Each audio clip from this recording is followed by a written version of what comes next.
Assalamualaikum warahmatullahi wabarakatuh. Perkenalkan, nama saya Muhammad Ubadilah, NIM saya 1761-2014-74. Saya dari kelas P2K semester 6. Saya ingin mempresentasikan judulnya yaitu pertimbangan etika pengambil keputusan. Nama dosen saya Dr. Hamdani SE, MM, MPD, MAK, dan ini adalah buku karangan beliau yaitu Teori dalam Praktik Pengambilan Keputusan. Kami ini mempresentasikan ini ngambil dari buku ini. Mungkin lanjut saja kita langsung ke materi yang pertama, yaitu etika dalam bisnis. Etika berasal dari bahasa Yunani yang diambil dari kata ethos yang berarti adat istiadat atau kebudayaan.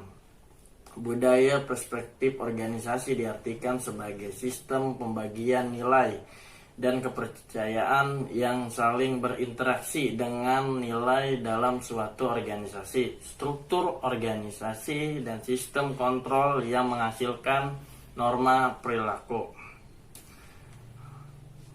Lanjut, budaya hasil karya cipta manusia yang dihasilkan yang telah dipakai sebagai dari tata kehidupan sehari-hari.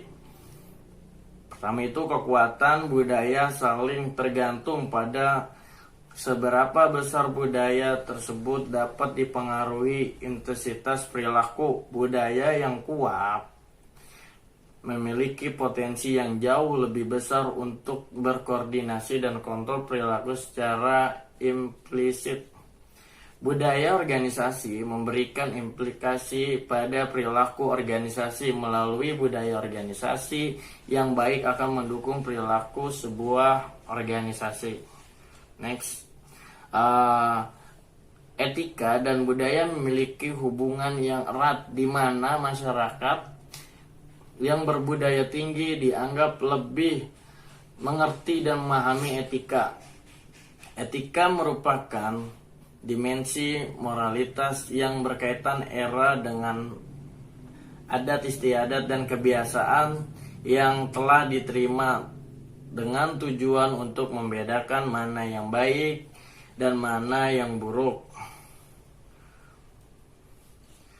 Yang B itu pertimbangan etika dan perilaku organisasi. Pertimbangan etika dapat menjadi kriteria penting dalam mengambil keputusan organisasi. Setiap pengambil keputusan yang dilakukan oleh manajer harus mempertimbangkan etika.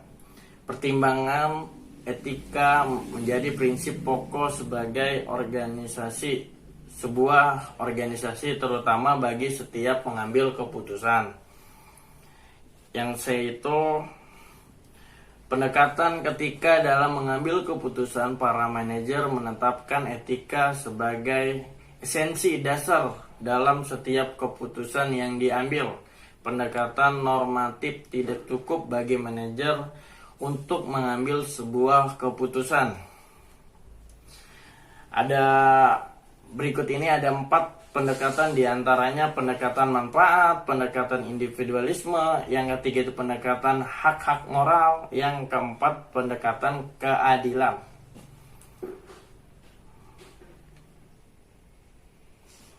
Tanggung jawab sosial secara formal didefinisikan sebagai kewajiban manajer untuk membuat suatu pilihan dan mengambil tindakan dalam mewujudkan kesejahteraan masyarakat. Tanggung jawab perusahaan kepada masyarakat dikenal dengan istilah Corporate Social Responsibility atau dikenal dengan CSR sebagai wujud dan komitmen serta kepedulian perusahaan terhadap lingkungan sosial. CSR adalah konsep lama kembali populer karena adanya kemajuan praktik bisnis dengan berkembangannya lingkungan sosial. Sejak tahun 1955, ada seorang bernama Owen telah menemukan tentang perlunya perhatian perusahaan kepada masyarakat lingkungan perusahaan. Lanjut. Pertimbangan etika dalam mengambil keputusan. Pertimbangan etika dalam mengambil keputusan tidak dapat dipisahkan dari pembahasan tentang perilaku organisasi, sebab perilaku menjadi rujukan dan panduan untuk meningkatkan peran etika dalam organisasi, terutama pada saat mengambil keputusan, sehingga perilaku tidak etis dalam mengambil keputusan dapat dihindari. Kesimpulan dari presentasi saya yaitu etika merupakan moralitas yang berkaitan dengan erat dengan adat istiadat, kebiasaan yang telah diterima yang dapat membedakan mana perilaku yang baik dan mana yang perilaku yang buruk. Pertimbangan etika menjadi kriteria penting dalam mengambil keputusan organisasi. Setiap pengambil keputusan yang dilakukan oleh manajer wajib mempertimbangkan etika. Mungkin terima kasih untuk kurang lebihnya mohon maaf. Assalamualaikum warahmatullahi wabarakatuh.